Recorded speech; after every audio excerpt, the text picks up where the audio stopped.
The dark side of industry. The rise of industry meant that America became a much more powerful and wealthy nation. But industrialization came with its own challenges. For one, factories were filthy, loud places. The blast furnaces of Carnegie's steel mills were capped with huge towers which belched black smoke into the air all day and night. Meanwhile, Ohio's rivers were polluted by Rockefeller's oil refineries. Industrial cities became crowded slums populated by hordes of working poor who lived a dingy, dreary existence. Working conditions in the factories were also very bad. Employees of the factories were paid very low, sometimes barely enough to stay alive. Men and women were expected to work very long hours, sometimes 12 hours a day, and sometimes 7 days a week. On top of all this, certain jobs could be dangerous.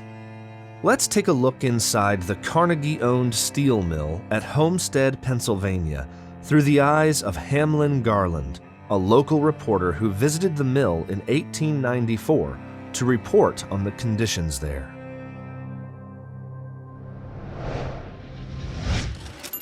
"Garland!" shouted Mr. Thompson, the editor of McClure's magazine. "Did you have that write-up on Homestead done yet? We got a print in 2 hours." "Almost done, boss," answered Hamlin Garland. Seated behind his desk, Garland banged away at a typewriter while gnawing on a cigar that filled the room with a smoky haze. "This is gonna be great stuff. The public won't believe what I saw at that mill." "It better be great stuff," huffed Mr. Thompson as he stormed off. "You got 2 hours, Garland," he shouted from the hallway. 2 hours! "Understood," droned Garland, clicking away on the typewriter. "Now, where was I? Ah, yes, the rain." A cold, grimy rain was falling as I went out to see Homestead and its iron mills. The town sprawled over the irregular hillside, circled by a cold gray river. On the flats close to the water's edge stood masses of great sheds, out of which grim smokestacks rose, like the black stumps of a burned forest. Above them, dense clouds of sticky smoke rolled heavily away. Higher up, the apartment houses stood in dingy rows. The streets of the town were horrible. The buildings were poor. The sidewalks were sunken, swaying, and full of holes.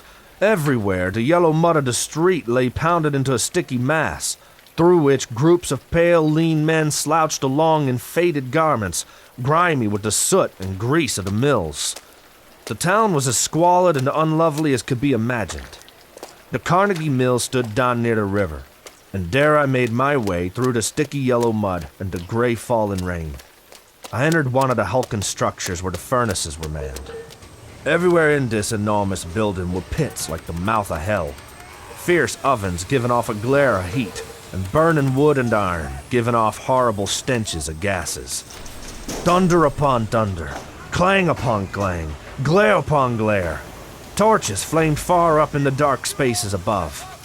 Engines moved to and fro, and steam hissed and threatened. Everywhere was the thunder of engines, the crash of falling iron, the rumble and growl of rollers, the howl of horrible saws, the deafening hiss of escaping steam, the wild, vague shouts of workmen. And everywhere were grimy men with sallow and lean faces.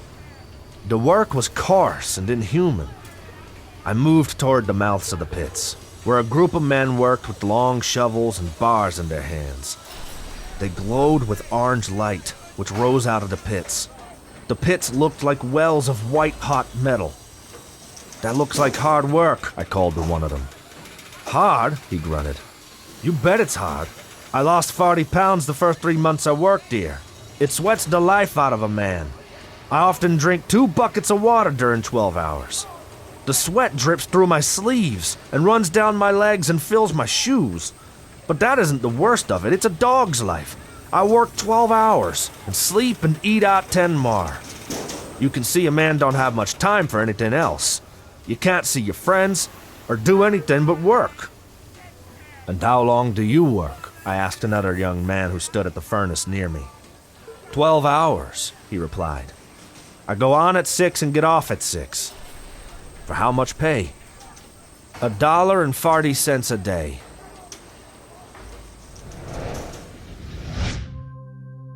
It was stories like Garland reported at Homestead that made many people furious about the conditions in the factories. We will talk more about how the workers responded to this in Chapter 26. To make matters worse, many of the business practices of the industry owners were corrupt.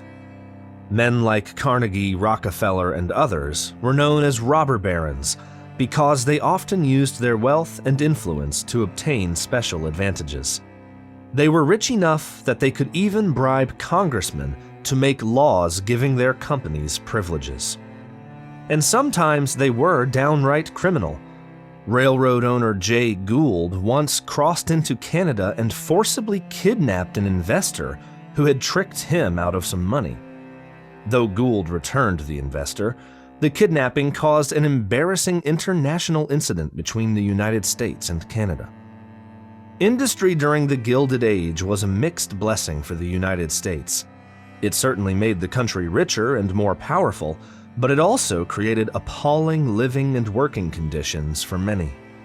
We will learn more about how industry shaped America in our following chapters, but for now, let's leave the cluttered cities and factories of the East and travel west, far off to the Great Plains, where the Native Americans of the United States were fighting for a dying way of life.